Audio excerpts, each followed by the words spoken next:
All right, the final.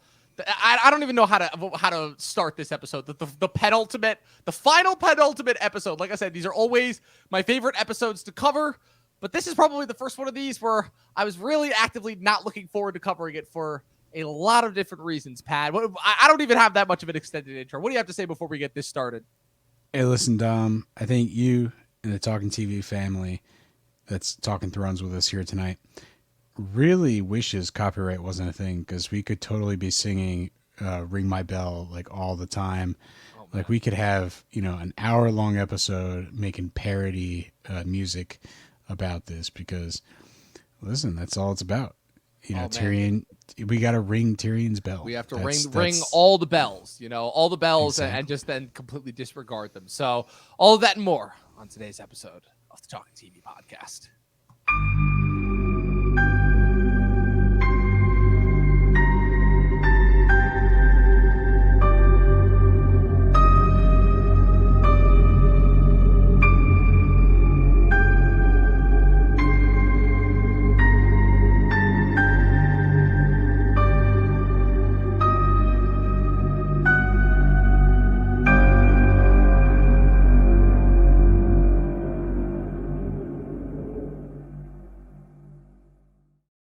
Oh, man, I'm already shocked going into this episode. I'm already getting my terminology confused. I said this is an episode of the Talking TV podcast, and it's Talking Thrones. People, this is our penultimate episode. This is the second to last ever episode of Talking Thrones. Very similar to how this was the second to last episode of Game of Thrones. So like I said, bouncing off of last week's very hamstrung and ham-fisted and kind of moshed together in a big like ball of Play-Doh episode. Dom, I have a question, because, I was watching the intro, and at least for the video graphic that we have, for when we were basically doing this to YouTube.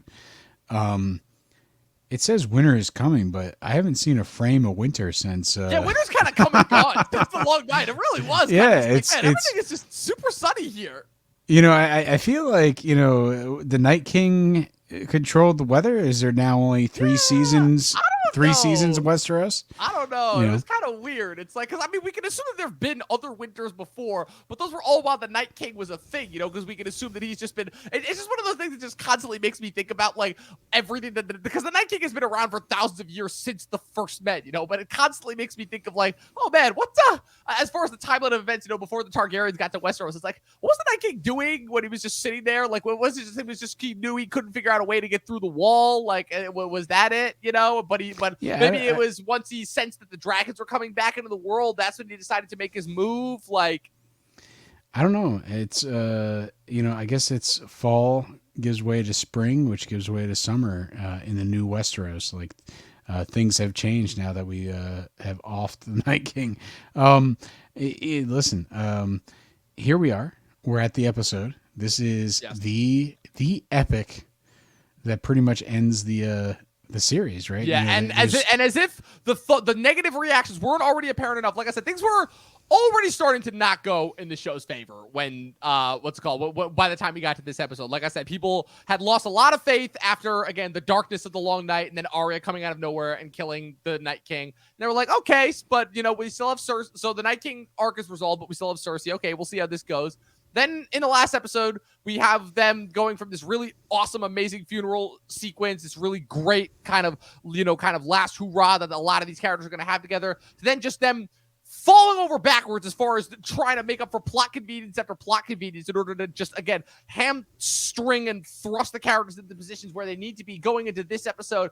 And I think the thing that this episode has going against it the most is, I think, even more so than the long night. In fact, I would say much better than the long night. This episode is a fantastic hour of storytelling. Like, again, it is the thing that I have been dreading. Well, hour and a half, because this is one of those extended episodes. Yeah, literally every episode since the long night has been, and you feel every minute of it, at least for the last 20 minutes, I'd say. The first hour, I'd say, goes by pretty smoothly. It's that last 20 minutes where I'm like, okay, what are we going to get? What are we going to get this over with? We get it. The dragon's going to destroy the city and all that. How many people do we need to see Arya try and fail to save? Like, come on, we get it. And then she just magically rides out on a white horse.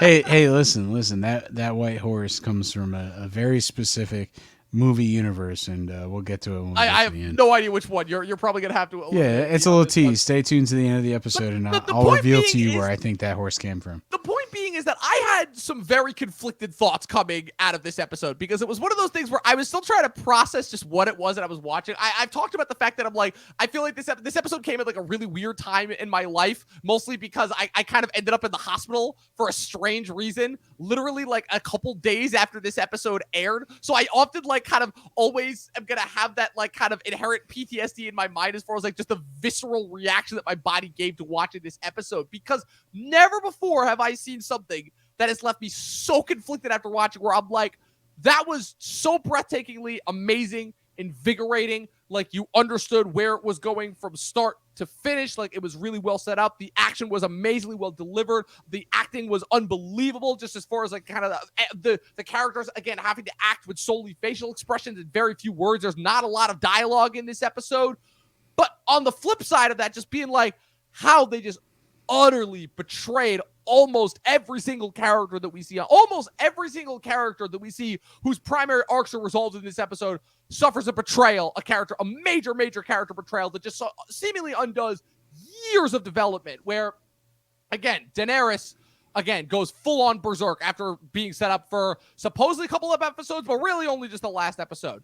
What's it called? Tyrion finally proves that he knows nothing, ultimately. Jaime ultimately tries and fails to save the one thing that after that he had seemingly finally said goodbye to.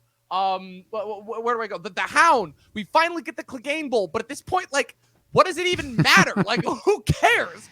Yeah, that should have happened in season 7. Around them. Yeah, to say the least. What else? Yeah. Arya all of a sudden cares about saving people now. Out of nowhere. Like, okay, like that's the thing, because we just need to give her something to do.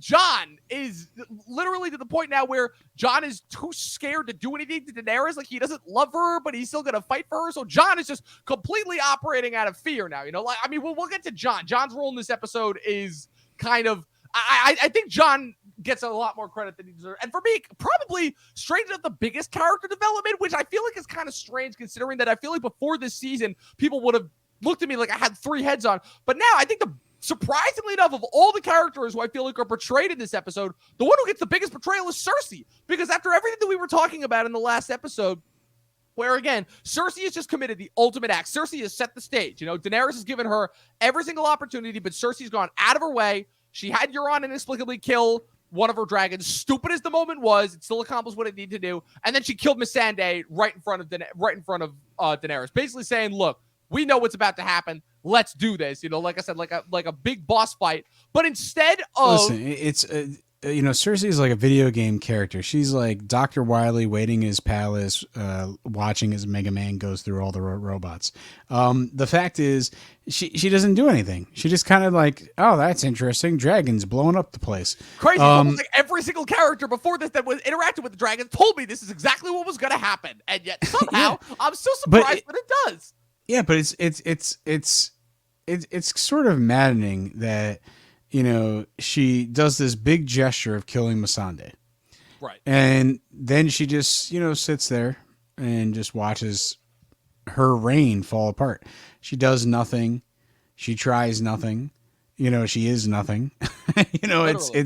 it's basically, it amazes me. Yeah. Like, why didn't and she? the saddest part is she doesn't even realize this herself. It has to be Qyburn that tells her. It's like, the fleet is on fire. All the javelins have been destroyed. There's literally all our soldiers are being butchered. There's nothing else the Golden Company's gone. There's nothing we can do here. We're literally done. And it's like, realizing that Cersei is finally now, again, it just completely undoes it, because on top of everything that you just said as far as her being useless, it's just the fact that it makes her just dumb in hindsight. Like, it really just makes her dumb. Like, the whole interest of why we were engaged in Cersei Lannister as a character, was the fact that, again, she had done all these things in order to, again, create this wall between her and her family and the rest of the world. And then when that didn't work out, and then when the rest of the world got in and tore her down, she was able to use her intelligence and cunning to concoct this plan in order to essentially wipe all of her enemies out in one stroke and take the city by by and essentially take the city by herself. And then it was so amazing watching her as kind of like this evil big bad who we had all these years of development of getting to know, right? So she didn't just kind of come off as like another kind of extended psychopath antagonist like a Joffrey or Ramsay. We had all this time to get to know her. And even though we obviously are rooting for Daenerys more, it was always kind of interesting seeing Cersei outwit Daenerys 1 minute after the next.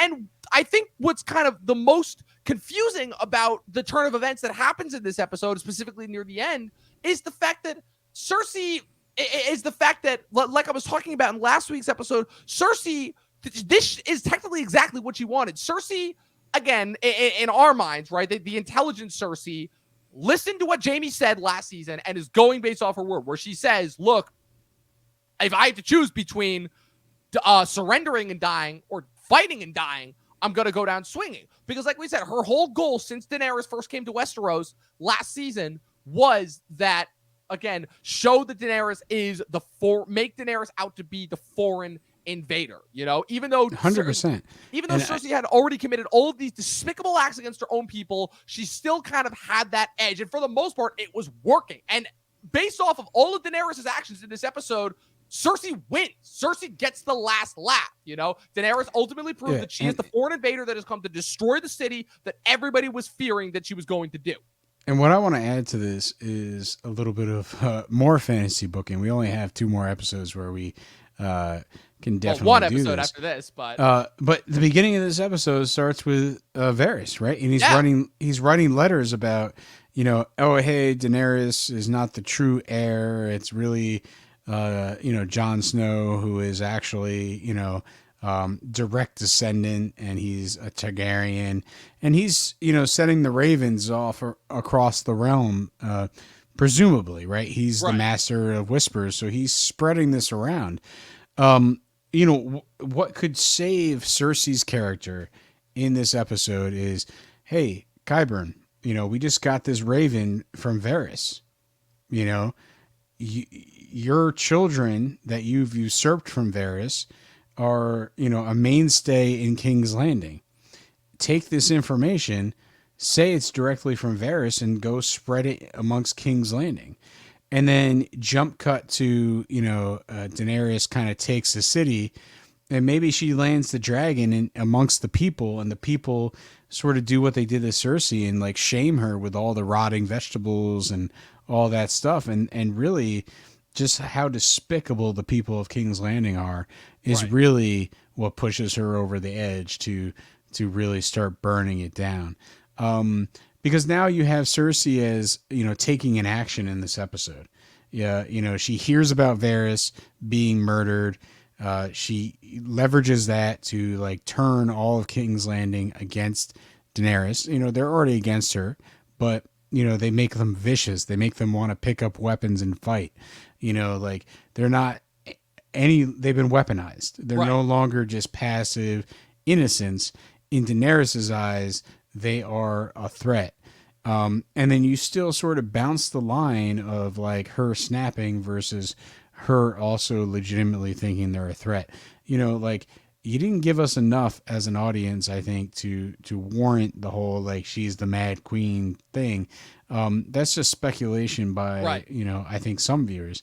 What's even worse is it's one of those things where it's speculation by viewers that the writers then tried to co-opt and make it like, character motivation, where the characters are now trying to voice almost like what the viewers have been speculating about for years. And like, we always cheered for her because the people that she was killing in the past were evil, but she was still killing them. And it's like, no, that's not how that works. We were rooting for her because she was winning and triumphing against all of these very evil tyrants, who deserved everything that they got. You can't just turn that around all of a sudden and have this grand extravagant statement of, evil always will beget evil's sake. And tyrants can only ever be replaced by other tyrants, not without kind of building that. Because another thing, in order to bounce off your point, is that you're 100% right, where all of a sudden now we're expected to feel sympathy for the people of King's Landing, where they are purposely being herded into the city and used as a shield against Daenerys because Cersei is trying to use the innocence of the common people as a way,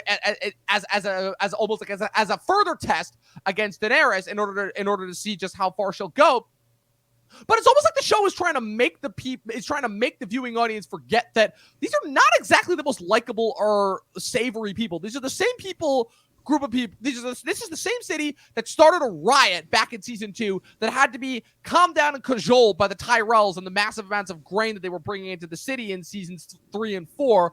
Then openly mocked and revolted against Cersei in the streets when she was doing her walk of penance, and then did the same thing when Euron brought Yara and the Sand Snakes into the city not even a season ago. Like these are not like kind of the most springful, innocent, like kind of. They almost killed Joffrey, and they almost killed Joffrey. Assaulted Sansa. So like exactly. There's a lot of throughout the whole entire series that because of the struggle over power, King's Landing has devolved into a really wild lands of bad stuff. And the fact is, like, the battle between Cersei and Daenerys could have very well been like it's the two of them doing what's always been done, right? They're fighting over this place, but they're really just weaponizing and making the people terrible. And, when Jon Snow, I know we're jumping all over the place because this is a big battle type of episode, but Jon Snow is in the thick of it, right? He's a infantryman on the ground, and he sees not at all like he was in the Long Night again. Very symbolically, in the Long Night he was side by side with Daenerys, riding the dragons with her, and now again he's just another infantryman. But now he's witnessing the aftermath of what's happening, really, because of Daenerys. I'm just suggesting that you make Cersei just as responsible for the destruction of King's Landing by, doing something like that, where she weaponizes the people against Daenerys.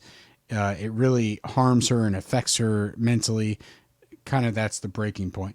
I guess I disagree with the fact that Missandei being murdered that Missandei and Rhaegal's only death breaking point. Are the only breaking point. Like there has to be more. Yeah. Like it has to be like it's. Yeah, because she goes down with the idea of destroying the city, right? She's destroying the boats. She's destroying all the, spear guns. She's basically essentially perfectly fine with just taking out the military elements in the city. Right. And then she's just like, oh, what the hell? What the hell? Just destroy everyone. We'll get to that once we actually get to the battle episode. But I actually wanted to bring up something that I haven't done in quite a while, which is I wanted to actually bring it back to the books, which is where the thing that the books were doing and why I actually did believe that Martin did intend to have a dark turn for Daenerys at some point is that kind of the seeds that Benioff and Weiss are attempting to set between last episode and this episode as far as these reasons that are going to provoke Daenerys. The seeds are already being set for that, where we left off in the books in A Dance of Dragons, when Daenerys is still in Meereen and ruling Meereen, with like I was talking about back in season 5 when we were covering that, like I said, the fact that the Sons of the Harpy were striking much more so from the shadows, but there's also this pale mare virus. The city is under constant siege as well throughout the whole thing, because like I said, because not only do you have the other slave cities that are laying siege, but also Karth has come back from season 2 and has allied with those slave cities and is laying siege. So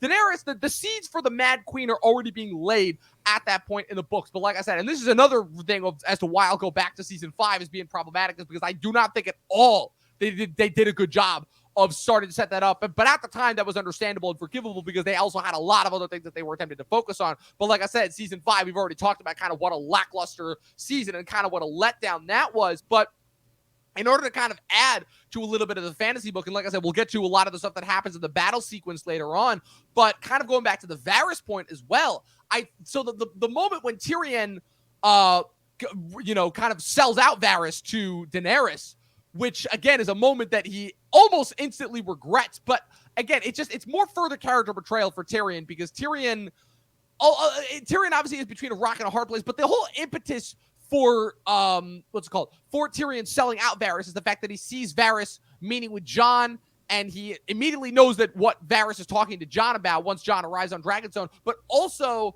the fact that, so obviously in the beginning of the episode when one of Varys' little spies comes to talk with him, she says that Daenerys has not been eating her food, which in my mind leads the impetus that Varys has attempted to poison her and make it very easy for Jon to come in and take over the throne and also try to erase any bloodshed as well in King's Landing, But for me, I almost feel like a more interesting point would have been, so remember back in season 5, we were fantasy booking and I talked about how, or sorry, not season 5, but season 6, how Varys just kind of magically disappears from Meereen right before the Masters carry out their attack. Mm-hmm. And how it would have been more interesting if Varys had almost been like kind of working with the Masters behind the scenes as a test for Daenerys.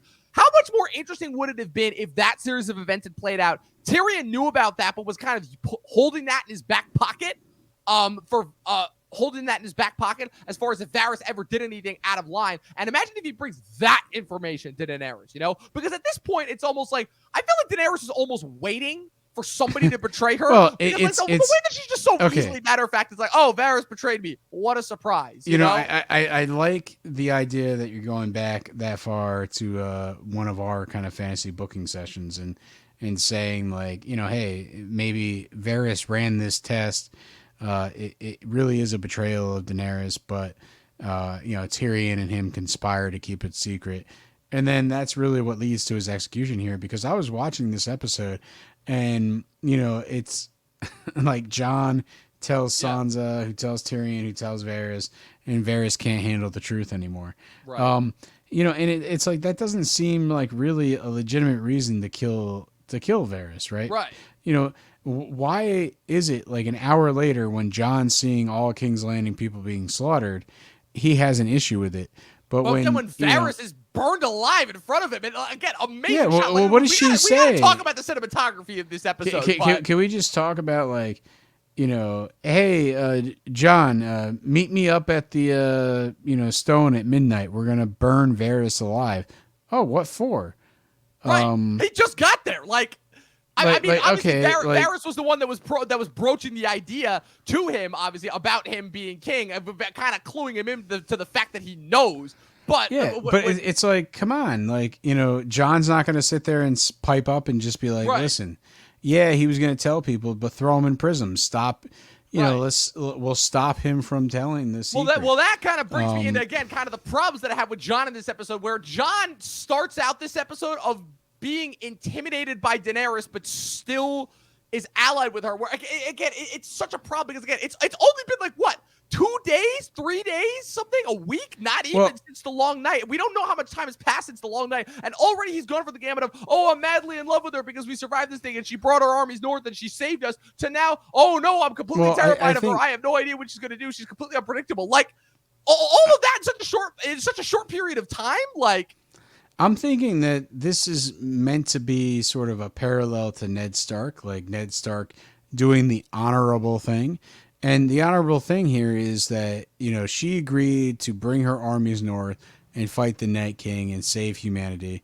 And then he agreed to bend the knee and she's the queen. So he's under this sort of like Ned Stark delusion that, he made this pact, he must hold it, even though from previous experience with the Night's Watch, right? It's essentially he had to do what's right there, but it got him killed. And he ultimately, when he was brought back to life, felt like he was released from that oath, right? So he's still under this thinking of like, that was an oath until death, and I died, I got brought back, so that oath is now done. He's sort of in this honorable thing where he made a pact with Daenerys, and now he's just going to put his head down. He's going to get her onto the Iron Throne, and that's going to be no questions asked. And with Varys being burned alive, you don't even really see him questioning it. You kind of see him like, well, he disobeyed the queen, which is weird to me because it's all because a secret that he told got to Varys. And she's upset because Varys might tell everybody. And what's crazy too is that so Daenerys. And what's even crazier too, and this just shows like how gone Daenerys is. Apparently, is that Daenerys, when she's talking to Jon later on, she's like, "You told Sansa, even though I begged you not to," and she told Tyrion, and like she's as much the reason that Varys is dead as I am. And it's like, but Jon's the one that told Sansa, so isn't it? It's you that Jon killed Varys as much as you did, Yeah, Sansa, you knew what Sansa was going to do. Sansa has no emotional connection to Varys that way. I do like the scene between Tyrion and Daenerys where it's like, someone's betrayed me. it was John, wasn't it? And then Tyrion's like, no, it's No, kind of Varys. it's And then Varys. then she goes, Even though it is yeah, John. well, you told Varys, and then who told you? Sansa. Oh, yeah, and you didn't think she wanted you to tell Varys? And guess what? Who told Sansa? John. Yeah. So I was right. You know, like, Yeah. that was a cool scene. I really enjoyed, you know, just like Daenerys feeling betrayed by her lover, John, and, you know, how she saw this coming. This is the whole reason why she asked. She doesn't even blame Varys at this point. Right. She's really blaming It's kind John. of just an occupation, right? Varys is just an And- occupational hazard. This is straight. So, but here's the thing. So, if this is kind of like, so what? This is her extended like get back at John, and so Varys was like what, a warning display for John almost essentially. I have no idea. And the main thing is, like, you know, you remember, like, was it last season? I think it might have been last season, but like when Daenerys and Varys had that conversation of like, you know, if I ever become a tyrant, I hope Right. you blah blah And blah. and again, that even happened know. in last episode when she was going to attack the city, and Varys was like, "Okay, please don't burn that. You know, you told me that if there was ever a time when I would, what's it called? When it came for me to tell you that you were about to do something crazy to do it. Well, this is that, you know. And now in the next episode, it immediately happens where again and it's one of those things where it's like when they set that up last season, I was kind of able to figure out. I'm like, okay, so this is how Varys is going to die by Dragonfire. Oh, You yeah. know, it's just But it's almost like, you know, okay, it's good, John. Like, we made a pact, and you know, he said he would try to stop me. I said I would kill him. So like, it's all gravy. he's trying to stop me, so I'm to going to stop kill me. him. Like, you know, and Varys is just sitting there like, well, she got a point, you know. Yeah. You know, And he literally we did just make sits that there- pact. He just sits Like- there and accepts his fate. Like, it's so weird how it plays out. Yeah, I don't Yeah, know. it's- I have so many problems because this episode in particular is trying to emulate so many previous instances, like you said, with Jon Snow really kind of taking on the Ned Stark honorable thing, even though he now is the perpetrator of all these events as opposed to Ned, who was kind of just reacting to this series of events that was happening. You have the assault on King's Landing, which is very, very much so meant to emulate the original when the Lannisters were taking the city, and ultimately betrayed Aerys Targaryen. When he was going to burn down the city by wildfire, and the Lannister and then Grand Maester Pycelle ordered the gates open for the Lannister soldiers, who then ultimately ended up sacking the city and kind of brutally murdering it in kind of the same way that happens in this episode. That ended obviously in Jaime killing Aerys in Mad King Aerys in order to end the bloodshed, which again is kind of continued into next episode.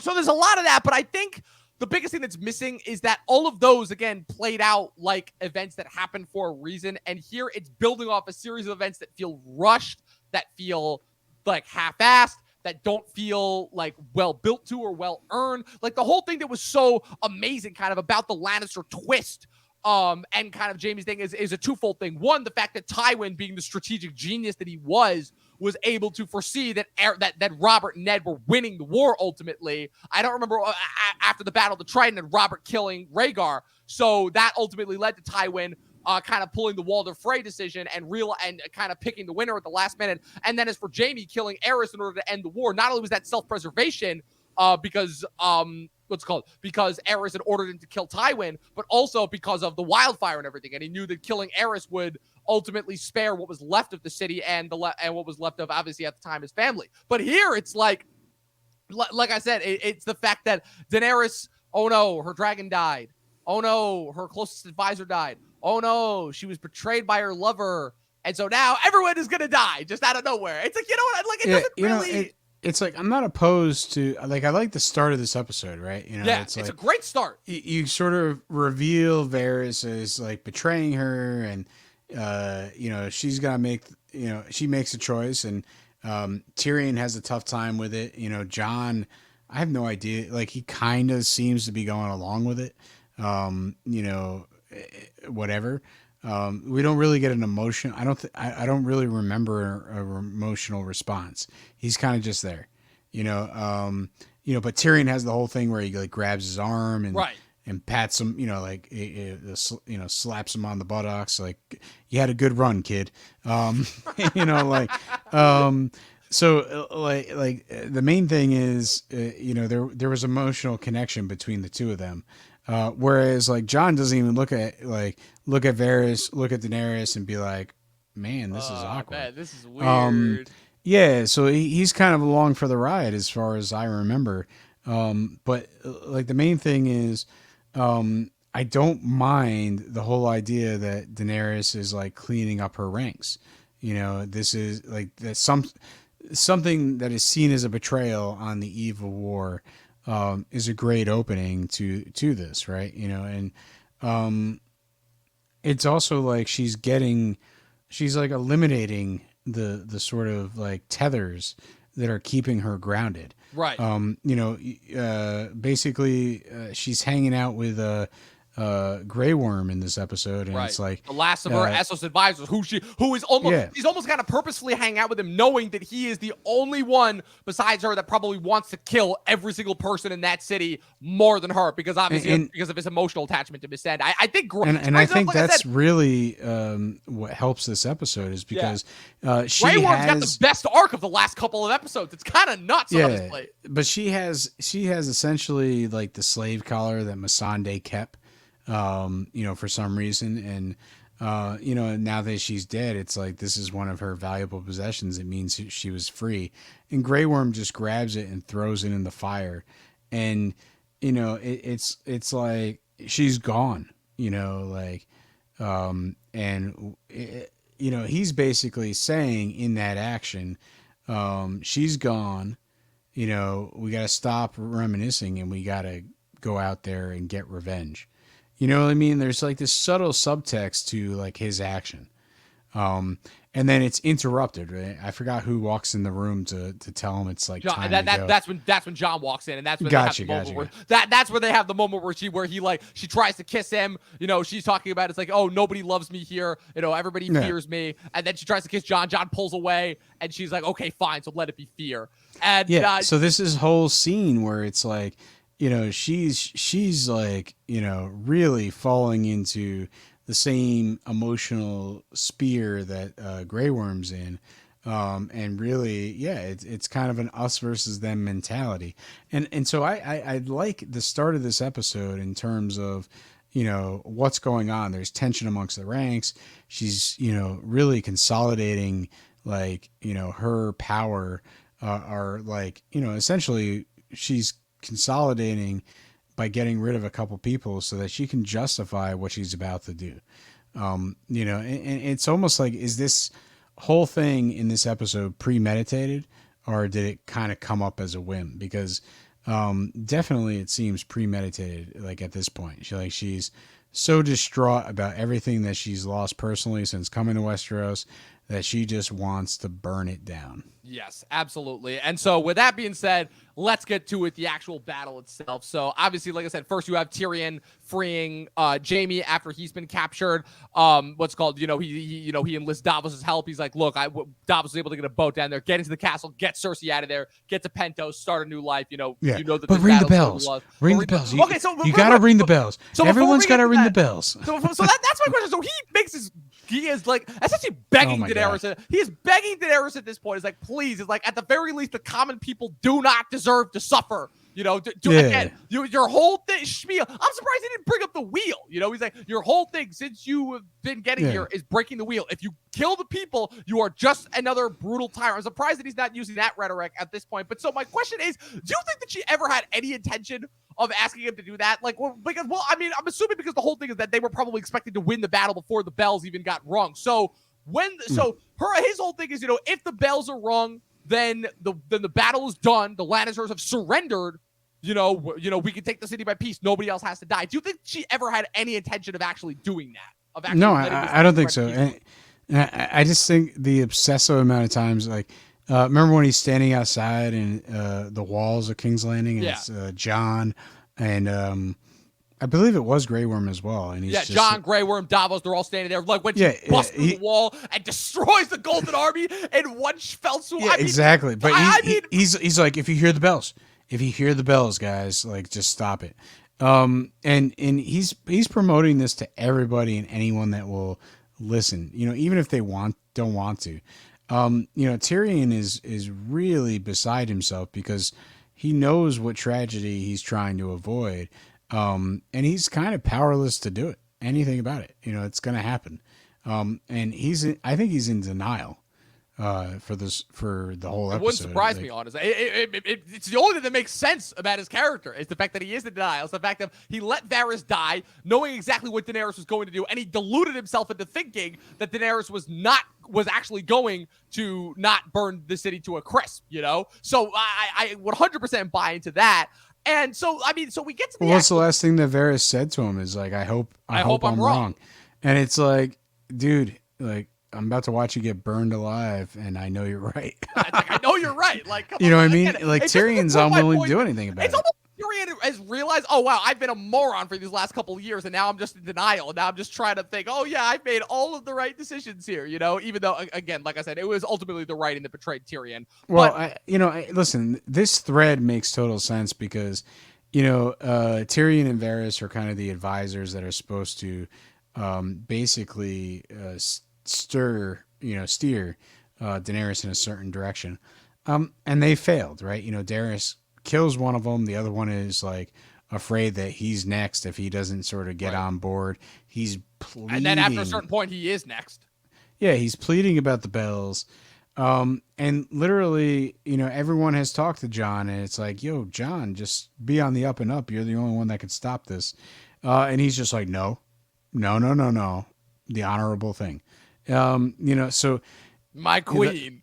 The fact is, like, I think they set it up really well that because Jon has to take no action against her, that things just sort of keeps, spiraling out of control. And, the bells, what happens within this episode happens. And then obviously in the finale, we're going to get a little more extension of that story, where Jon kind of wises up and realizes, a little too late that he's got to do something. So, like I understand like all the storytelling that's happening in season 8. And I think, I don't mind a lot of it, and I sort of enjoy it, but like, character motivations, like things seem very condensed and like, hey, let's just do this to get it out of the way. There's a lot of like pacing issues with the story and the plot. Yeah. That really, it's like for us who, seemingly want more of these kind of like novel based, experiences, but in TV form. We're really not getting here. It's like cool action pieces, but not quite the details or the sort of roller coaster ride of a character emotion that we want. Which, like I said, once we get to the actual battle itself, like I said, it's so disheartening because, again, just what some of the best action spectacle that we've ever gotten. It really took, like I said, I still remember like us talking about Blackwater back in the day, and just again, what a technological marvel that was at the time when it came out. Ironically enough, it's been 10 years since that episode aired on television this year. That episode aired in, what was it? I think like April or May of 2012. And this episode, by all means, is like kind of the come full circle moment of that episode where, again, you just have this technically brilliant that is just shot on the level of this blockbuster movie. All of this carnage, all of this crazy action, this amazing CGI. But the storytelling from Blackwater still holds up just that much more and that much better, where to the point where it's like, again, we're seeing Drogon burn through all of these ships and all of these javelins. And it's like two things. One, what the hell happened with that last episode? Why didn't she just do that with the fleet last episode when they shot the dragon out of the sky? Well, so yeah. Drogon's all of a sudden well rested. Oh, we can do it now. And B, it's third like, time's a charm. Third Night time's King, a charm. Exactly. Night King throws the javelin. Euron gets one of the dragons, and then now she's not to learned. mention, and like I get that like the Golden Company has clearly, again, they've only been mentioned like maybe once or twice throughout the entire course of the show before them being set up in the previous season. Then they only had the one episode of being introduced in that first episode, and then we kind of just had 3 episodes of not seeing them, and now they're here. And the first minute we actually get to see them fight, they just get instantly eliminated, like almost hilariously. Here's something that's interesting to think about because, Cersei, took out a loan from the Iron Bank, in the Crown's name, and then essentially they sent the Golden Company over. It gets destroyed. now, you know, let's say there's a sequel show starring Jon Snow, and it comes up. Is Bravos going to take like, you know, like build up another army and send it over to Westeros to kind of get Possible. their. It's possible. Well, Hey, who knows? they're gonna basically maybe Bran the All-Seeing will be able to find a way out of it. yeah, but like, you know, that to me is pretty interesting because like now you have a foreign enemy that's going to come over here, in whatever this, you know, new form of government is, you know, like it's like essentially the Westeros form of the Magna Carta. You know, it's like there is a king figure, but like there's a little more control through, you know, the other elites in the world. But you're essentially going to have like this foreign invader that, you know, is pretty, you know, financially wealthy, come in and see Westeros in some ashes and see what's up. I don't know. It kind of dawned upon me as we were talking about the episode, just like how easily the Golden Company got wiped out. But that's like Right. a lot of money for that Cersei Yeah, spent. it's a lot. It's almost, like I said, it going down actually the is drain. kind of a good point. Again, it's one of my other problems where, again, if this were setting up for another season, that plot point would actually be really interesting. But again, this is the last season. Things are supposed to be being wrapped up here. And again, just like, I'll still never get over the fact that, okay, there were only I mean, we know that there were some Dothraki survivors from the Long Night, but like, we saw most of them get wiped out by the dead, and now all of a sudden you have this giant line of them that's just charging at the city as Harry Strickland is making that stupid face as he's trying to run away. Like, again, that's another Beavis and Butthead moment right there, where as he's running away before he gets speared in the back by Grey Worm, it's almost like they were trying to tell him, okay, just make the dumbest face possible as you're trying to run away. He's like, I'm just glad it's that out of all ridiculous. the '90s references I brought up on this podcast, that Well, it's the one Beavis that and makes the Butthead is most the sense one because, that, like, that you again, it's love. like nothing else can make up for just these ridiculously immature moments that just happen in the middle of these seemingly like really awesome scenes. It's almost like Benioff and Weiss are trying to troll just the establishment. It you know, it's like all television, all movies, like it's supposed to be a fun moment. Like, you know, look at this cheesy shot with the guy getting, you know, his just desserts. You know, it's kind of like we understand the Gold Company's cocky and you know, that they've come over here to defeat our main characters, our heroes, and they get decimated in record time.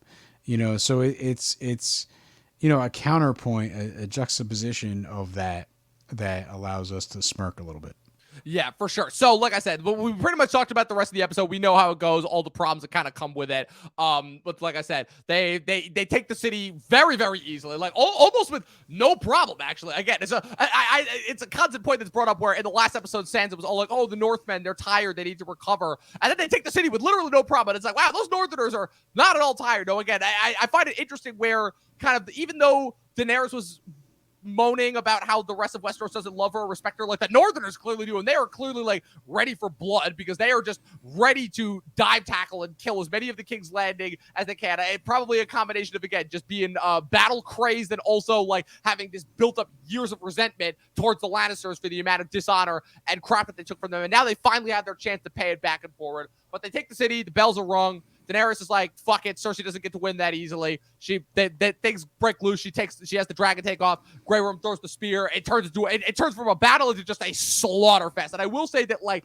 this is the most probably effective stretch of the episode where it just turns into an absolute like carnage fest. And I think they do a really, really great job of just kind of playing up kind of the insanity that comes from this type of battle when it becomes very one-sided. You know, like I said, it's the thing that I think what made Sapochnik's direction of Battle of the Bastards so effective, and I think he applies that really well here. But let's get to the last third of the episode and about how basically we essentially leave our main characters behind and don't really spend that much time with them. Like Jon, the rest of what Jon does in this episode is just kind of staring around and trying to stop his men from killing random citizens and all that. Yeah, like, I think Jon's story in this episode ends with like him in the middle of the carnage. You know, essentially that scene where it's like Grey Worm, and him, you know, the Northmen and the, you know, Grey Worm's troops, The Unsullied, yeah. the Unsullied. They're kind of staring down some Lannisters who have thrown down their swords. And then, when Daenerys kind of starts popping off and burning people alive, the Unsullied move forward and start getting revenge. This is where that connection of like anger over Missandei comes in. And Jon is like, what the hell are you guys doing? These are unarmed guys. They've surrendered. They just, he's only defending himself at that point, and he's trying to like pull his men back. He's not having them engage. And so he's trying to control the situation with a degree of honor, but realizes that they are foreign invaders, and he's kind of helped lead them into the capital city, and destroy the world that he's a part of.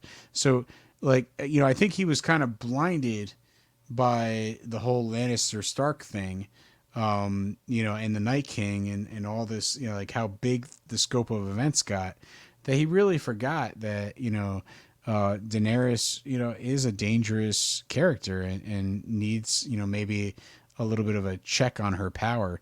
And this is the stuff that he must be contemplating while he's on there on the ground seeing like women and children be burned alive. Hey, listen, his role of the episode is like, let's retreat, let's get out of here. This is not who we are. And it's going to basically, it's left as a cliffhanger for him what's going to happen in the final episode. Right. And it would have been one thing if I think that point right there would have been a really, really great spot to end. And I think it wouldn't have made up for all the faults of this episode, but it definitely would have, I think, made I think, a even better setup for the finale than it already was. As it was, we were already waiting to see like what was going to happen in the finale just based off that. But with I kind of like everything that comes afterwards. I know it's like, it kind of is... Well, the problem is we have to spend another 20 minutes just watching people just get brutally murdered in the city, which again is just not fun. And on top of that, we have to watch. Well, there's that stuff, but there's the the Jaime and Euron fight. The Jaime Euron fight, which is fun. It's entertaining. Man. That's a good ending to their arc. And Euron is great because he stabs Jaime in the side, and ultimately Jaime comes back and hits that golden arm into his throat, and he basically stabs Euron in the chest, and Euron's just like, well, I got you too, Kingslayer. And he dies knowing that he's the man who killed Jaime Lannister. And Jaime runs away. It's perfect Euron, right? Because it's like he's the guy that took down one of the dragons. He's the guy that took down Jaime Lannister. Right. He's the guy that, he knows he's getting remembered in history regardless of what happened. And he just kind of piled up these accomplishments and did not care about like his own safety. Like, it reminds me of that movie Gattaca with Ethan Hawke and Uma Thurman. Good movie. Yeah, and Ethan Hawke at one point, his character is like, I never saved anything for the swim back, and that's almost like Euron. Like he's just all in. He's gonna be crazy. He's gonna try to accomplish these crazy things, and any given attempt is gonna lead to his death. And he cheats death all the time. But he never leaves anything for the swim back. He is just who he is. And he relishes in his death the fact that he's, cut up Jaime so much that there's no way he can survive. That he's the one that took down the great Kingslayer. And I just think Euron's character is definitely the best late addition to the show, because it's just well played. And it just offers interesting moments. So I really love that moment. I think the moment where Arya and the Hound go into the thing and the Hound that is a great moment. I will say that even though the game ball is out of place there, like I said, there are some great moments that happen. The last moment between Arya and the Hound, I think, is a fantastic final moment. It's a great cap off to their arc and everything they've been through together. Well, it's kind of like, do you want to end up with me, a man so destroyed, but what happened to him as a child, that he's walking into a tower to certain death? It's like, you go in there with me, you're going to die. Like, let your stuff go and walk out of here. I think that's a great arc because she decides to walk out. She thanks him, like, thank you for your insight. And the rest of the episode, she doesn't really have that great of a time getting out. Right. It's she almost died because Multiple times. yeah, and the fact is, it would have been certain if she went and continued into the Red Keep. But like just him sort of putting things into perspective and telling her like you still have time to get out barely saved her life. Yes, 100%. And those are good points. I will say that is that even though, like I said, that all the problems with the Clegane Bowl aside and everything, like I said, the arcs are well placed. The moments are good, but Listen, man, the Clegane Bowl, like it was almost like they were just like, man, we need to get this in the show before it ended. You know, it's literally the second to last episode. The thing that I couldn't take was that when they finally got the Mountain's helmet off. He just looked like a mutated Super Varys to me. You know what I mean? So like, he looked like, I'm just realizing this now. He looked like something that the Ninja Turtles would have fought in one of the '90s Ninja Turtles. No. That's what I'm thinking. Like, Secret of the Ooze, right? That's the second Turtles movie. Ooze, yeah. Yeah. So it's Super Varys. It's almost like he had the ooze splashed on him, and then he became you think they did the that on Mountain. purpose? Made him look like that on purpose? I don't know, because I think it has to do with the fact that he's bald and he's zombified and he's kind of jacked. He does look a lot like Varys, and you know, for some reason I appreciated the Clegane Bowl a little more because you know you had Varys get murdered in the beginning of the episode, and then here I am just like, you know, oh my god, this for no other reason other than he just happens to look like Varys. Yeah, and, no, and now you're it's like he's Super Varys, you know, and he's you know basically can't be killed. You know, I don't know. It's really funny to me. You know, I don't know. It's for some reason I can't get over it. But the fight is actually, I think it was better than I remember. Like, the fact that it's like, yeah, I'll admit, I've never hated the Clegane Bowl fight. I thought it. I think it's in the wrong spot, but I think the fight's fine. But it does work. The fight is effective. So it's really, just like, fun. Like it's just like this super zombie versus this, you know, broken man. Again, an unstoppable force meets an immovable object. Yeah. But this goes to the Hound's, you know, arc, right? You know, we had that episode, The Broken Man, and it's all about, you know, is the Hound broken or not? And he chooses not to be broken. And, you know, but at the end of the day, here he is going into the Red Keep to face his brother. It kind of leaves you wondering, like, you know, he walked into his death. Did he finally give up? You know, was it true what happened? You know, in that episode, right?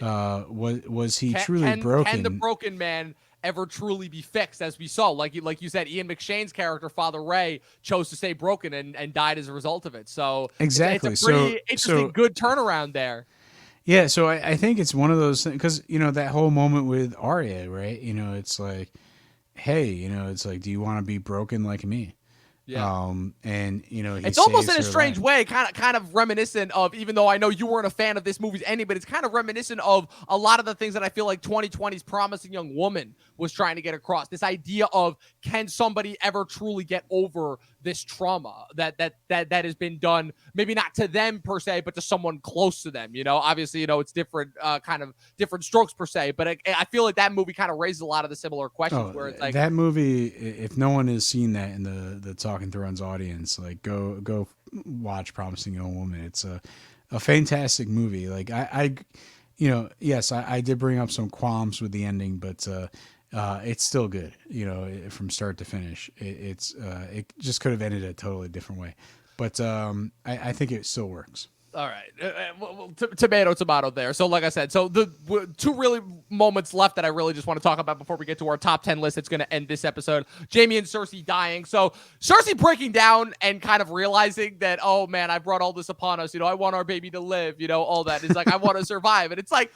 I don't know. I just go back and forth all the time on that, where it's like, you brought this about. You could have stopped this. You could have found a way to survive. If survival was your only thought, there was a way to get around it. And I'm sorry, but the fact that you have deluded yourself into thinking that this was gonna result in anything other than this. Like at the very least, yeah, Jaime's there with you, and I know that they're trying to do some spin on the Valancourt prophecy from the books about her dying in the hands of her brother, and then they're attempting to try and continue that spin here, where okay, Jaime is hugging her as they're crushed to death. But I don't know. I don't think she earns the crying ending where she finally is understanding everything that she did as she's dying. You know, I just Cersei, like I said, she doesn't strike me as that type of a character. You know, I feel like, again, just based off everything that she had gone through previously, it felt like she's the type of character that would have accepted her fate and understood, okay, this is how it happens. And so the fact that she kind of breaks down crying emotionally,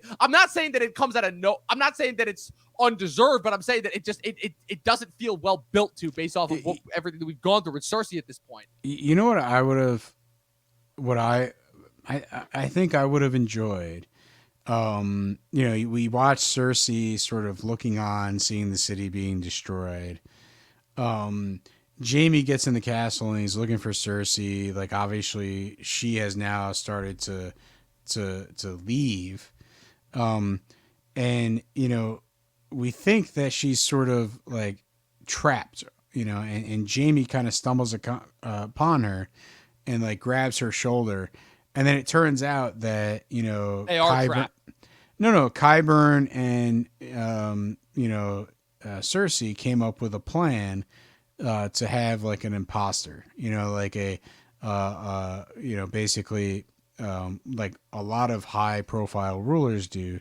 They have a doppelganger, right? So that, you know, it's like they're protected because you don't know who's the real target, right? And so like Jaime ends up dying with like a doppelganger of Cersei underground, and then Cersei escapes. You know, like why can't you have Cersei as a villain escape and like sail to Essos?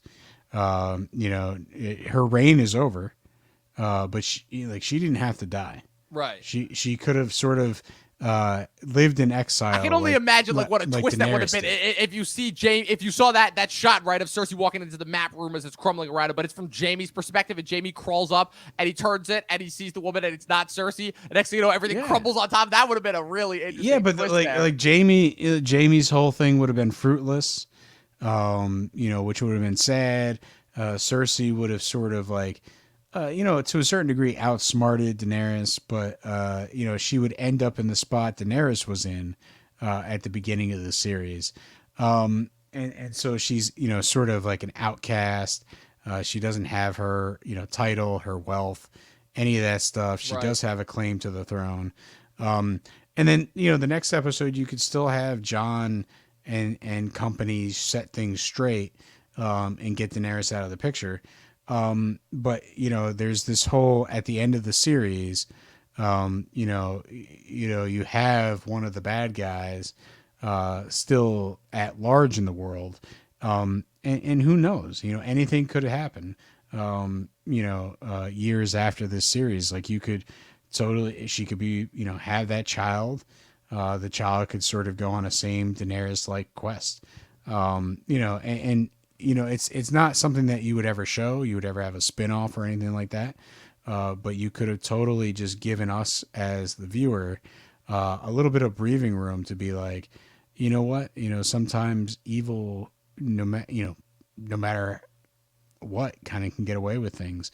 And you know, Cersei could have gotten away with, which again I feel would have Landing. built into the kind of the point that Benioff and Weiss are trying to get across with these last couple episodes, which is kind of no matter what happens, no matter who try, like it's almost kind of fascinating how they almost kind of unexpectedly stumble upon this thing of where it's like, okay, we're gonna finally see this like triumphant arc complete, and then at the end of the day, it kind of just essentially resets it as just more of the same, and like kind of essentially the cycle continues, or the cycle of monotony kind of just continues, almost kind of like this really kind of interesting commentary, but almost by accident that they stumble upon it. It's really fascinating. One last thing in order to end this episode. Arya riding out on the horse and just like after she wakes up with the card, it's like, what is that supposed to be? Like, is that supposed to be listen, like I'll tell you exactly where that horse comes from. Where does it come from? Please enlighten me. So Dom, I don't know if you watch these movies, but Rob Zombie did a little reboot of Halloween. Oh my god! And in the second the Rob white Zombie, horse from Halloween come on. I Yeah, like that 100%. movie too. Is the worst part. Yeah, the part where Michael Myers stares at his mother and the white horse. For some reason, they're like, I still have no idea what the purpose of that white horse was. yeah, I don't know. Like Michael Myers taps into the Force, and he sees his mother and a white horse, and Obi-Wan's there, and I guess Arya's there, and it's I don't know what is going on in that movie, but that's what the white horse reminds me of. Look, It's just, Rob Zombie's Halloween 2 is one of the most fun movie watching experiences I had in all of last year. well, I don't know about last year. This is the I old watched one. it last. Well, I know I watched. Oh, it you last watched year. it, yeah, I on the watched it YouTube for the channel. first time last year. The for reaction, the YouTube channel yeah, for the yeah. Halloween. Yeah, like I said, it's ridiculous. It makes no sense, but it's Rob Zombie, and I loved every single minute of it. Talking TV did the whole reaction series. I remember that now. Yeah, but like the opening of Halloween 2, with that hospital sequence that pays homage to the original Halloween 2. Oh, that was so. I thought the whole movie was going to be 2 hours of that intensity. Yeah. And I was amped for it. And then it turns out it was a dream. But I don't think it's a dream here. I think this is the white horse, realized in Westeros. Just from the Rob Zombie movie. Yeah. So before we get out of here and before we do this next top 10 list, I just wanted to give a shout out to what I like to call some of the most ridiculously over the top deaths, because I mean this series has become known for its deaths, and kind of again the deaths on the show kind of evolved from these really heartbreaking, unexpected, like tragic emotional twists to just kind of be these really extravagant, ridiculous, over the top, nonsensical things. And I think this episode kind of takes again. I mean, don't get me wrong, we'll get to some more ridiculous, nonsensical looking shots that are only there to look good in the next episode. But so far, like I said, it's a four-way tie between Varys getting burned alive with Drogon's head slowly coming out of the shadows, and then him slowly opening his mouth, and you see the flame in there right before you see the perspective of Varys burning from everyone else around his corpse. Harry Strickland, whose entire army is eviscerated in one fell swoop when Drogon somehow like fire bombs the wall. I'm so confused as to how that sequence happened, where I thought that Drogon literally broke through the wall, but no, he just blows it up and it goes off like a bomb, and then he just flies overhead. And then Harry Strickland turns, tries to run away from the horde of Dothraki that's coming behind him in slow motion. They surpass him, and then he gets speared in the back by Grey Worm. That's two. What's it called? Qyburn, which we almost forgot. Qyburn. Oh man, yeah, I love that death because it's one of the silliest things I've ever seen, where he tries to get Sir Gregor to protect Cersei, and Sir Gregor finally, out of nowhere, just shoves his head against a rock, crushes it, and chucks him forward. It's in terms of like they're just trying to kill people off as quickly as possible in this episode. But in terms of like what Qyburn deserved, that's the type of death he deserves. So like I'm kind of okay with it because the got the death that he deserved. Well, he was so smug, and then in everything, including creating Zombie Mountain. So like the fact that his own creation, which he couldn't possibly account for the fact that his brother would so enrage him that he would no longer be controllable. Controlled by his master. Like it's crazy. Like he kind of he bit it based on his own experiment because he was too smart for his own good. Exactly. And the last one, of course, like I said, it's a little bit of a tie. The Hound and the Mountain going out together, even though they're not twins. Where they beat each other to a pulp. The Mountain almost does to the Hound what he did to Oberyn, where he almost gouges out his eyes until the Hound stabs him in the face and is able to that get was him to some stop great makeup, right? Because the one eye... The one eye is, like I said, is totally destroyed. And the other one was like this dark you can blood. Barely see before he charges forward, knocks him through the wall as the walls combust around them, and they both, you see the wide shot of them both falling into the giant flame explosion below. Like this episode gets the award for the most amount of over the top ridiculous deaths in one episode. The Hound was channeling his inner Roman Reigns as he speared the Mountain out the tower. I'm surprised he didn't turn into like Cannonball from the X-Men and just like let his farts like propel him forward and attack the Mountain. That's a comic character I am not familiar with. But his powers have always been confusing to me, where he can essentially create these energy bursts that like send him shooting forward. But the way that it always looked in the comics, it always looked like he was farting and just propelling himself forward. So I think that's definitely geared towards some, how immature some young kids can get. That's what it sounds like to me. But anyway, so before we get out of here and just wrap up this ridiculous penultimate episode, which again, oh man, for this being the last one of these penultimate episodes, like I said, building off of a series of these, like I said, Baylor, Blackwater, Reigns of Castamere, Watchers on the Wall, Dance of Dragons, Battle of the Bastards, Beyond the Wall last season. Man, this one had some ridiculous moments. But like I said, I'm just gonna run through. Hey, listen, I enjoyed the bells a lot, and the whole podcast I've been saying, oh, the last time I watched through this, I just stopped at the long night. That was the end of the series for me. But it's like, okay, the story kind of tanks. But you know what? There's a lot of fun in these final episodes, and I think for like the big battle sequence to end this season, the bells is pretty good. Yeah, I agree with that 100%. So, like I said, but we wrapped up last week's episode with with our top 10 favorite characters from the show, albeit a couple of technical difficulties. And now we're just gonna go through some of our favorite episodes. I've got a couple honorable mentions here. I originally had the Long Night in there, but that was mostly just kind of a guilty pleasure. I can't, in good faith, have it there, so I replaced it with the Spoils of War. From season 7. So my honorable mentions are the Spoils of War, the Red Woman, the Wars to Come, the Dance of Dragons, a Golden Crown from season 1, the Laws of Gods and Men, Breaker of Chains, the Broken Man, the Mountain and the Viper, Mockingbird, the Climb, Walk of Punishment, Oathkeeper, Misa, What is Dead May Never Die, and the Battle of the Bastards.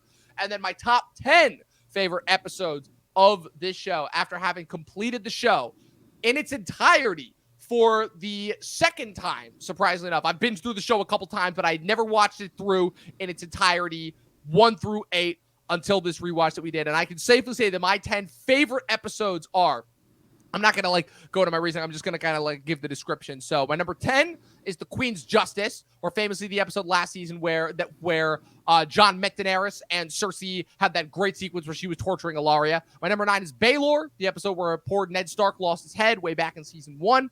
My number 8 is The Children, the finale of season 4, where Tyrion kills Tywin and Daenerys locks away the dragons in the crypts and Jon meets Stannis for the first time. My number 7 is Hardhome. No explanation needed there. My number 6 is The Lion and the Rose, where we saw Joffrey meet his demise at his own wedding. My number 5 is Blackwater, the first major battle sequence of the show. My number 4 is Kissed by Fire, the midpoint of season 3, which had Jon and Ygritte's steamy cave sex scene, as well as Jaime admitting to Brienne the reason for why he killed Mad King Aerys Targaryen, Beric Dondarrion's fight to the death with the Hound, along with a lot of other great scenes. My number 3 is The Reigns of Castamere, the Red Wedding. My number 2 is The Winds of Winter, the finale of season 6. And my number 1, my favorite episode of the show, still to this day, The Watchers on the Wall, the penultimate for season 4, where Jon lost Ygritte and the Night's Watch had to defend the wall against the Wildlings. That's still, to me, just one of the best episodes of the entire show. My favorite of the entire show. So, Pat, you got any episodes you want to give a shout out to before you get out of here? Hey, listen, I just have one, right? And remind me, what was the one with Ed Sheeran in it? Oh my God! No, I'm joking.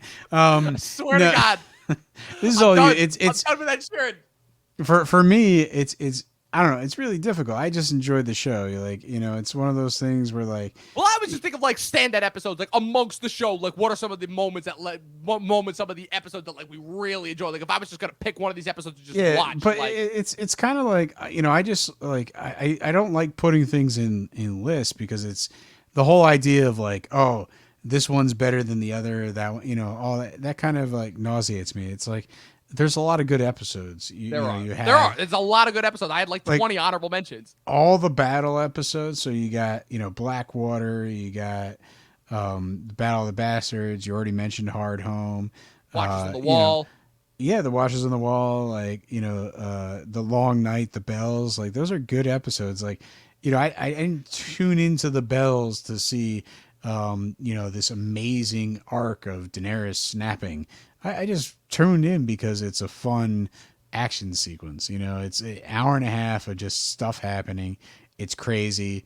It's well produced. The story is kind of what we have issue with. But other than that, it's kind of a fun popcorn type episode. So there's a lot of episodes, and I don't want to just say oh, I loved all the action. But I did, it's whenever they did one of those action set pieces, they were enjoyable episodes. You have stuff like the Red Wedding. You have stuff like Joffrey's Wedding. Those are some great episodes where some more of the treachery and spycraft and all that stuff is taking place. So again, it's been a long ride. I've enjoyed rewatching the series and seeing things that I totally forgot about. It's great. So I know you love the top 10 list. I do. I really do. I'm totally not into that realm, but there's a lot of great episodes, and it's the show is worth watching. It's like I'm probably gonna take a break, right?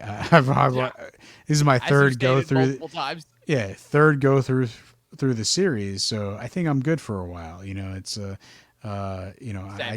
I usually go through a series once. Same. The thing that kind of, for me, was reaffirmed by this rewatch was just the fact that, so problematic as the ending was for me, I know a lot of people said, oh, I'll never go back and watch the show again. I'm like, okay, pump the brakes there. It's not a deal breaker for me. It's a thing of where it's kind of me reaffirming what it is that I said originally, which is that the ending seasons, problematic as they are story-wise, are not enough to ruin the show for me the way that certain other final seasons are, because as much bad as there is in this last season in particular, there's still a lot of good here. There's still a lot of awesome stuff here. Like you were pointing out, all of those story beats and points are still entertaining, even if they don't feel well built to a well established. And I just realized that before we got out of here, I missed one more ridiculous over-the-top death that happened in this episode, in addition to the 4 that I just mentioned. How could I forget the dude who goes out on top, Euron himself, who literally gets impaled, not even just stabbed, impaled by a sword on a rock, and is still trying to with the hilt, and is still somehow trying to free himself from it as he's dying, and as he kind of proclaims, "Oh, I'm the man who killed Jaime Lannister." I think that's a good callback, Dom, because come on, Euron. And his scene, out of all the scenes that are piled up on this episode, it's like what, an hour and 10 minutes in, and here comes a very fun, almost like Pirates of the Caribbean, it really does, sword fighting sequence between Jaime and Euron, and I don't know, I like it. Watching it this time around, I'm totally down. For Jaime having him as his final fight. Yeah, I agree. So with that being said, oh man, I don't even want to end this the regular way. Like I said, one more episode, people. That's all I'm going to say. One more episode. Tune in next week for the final episode of Talking Thrones, where we cover the series finale, the Iron Throne. Patrick, it's been a blast, man. It really, really has. Where can the good people follow you on the interwebs? Hey, at this point, just Instagram at Patrick W. Huber. That's my handle, and see some of the things that I post there. Of course, and at Movie Nerd Reviews, at Official Talking TV Podcast. I'm not going to go through all the rest because, like I said, I just want you guys to just sit there with as much tension brimming for the final episode as we were going into the final episode 3 years ago when it first aired. So, only one more, people. We'll see you guys next week. Watch more fucking movies.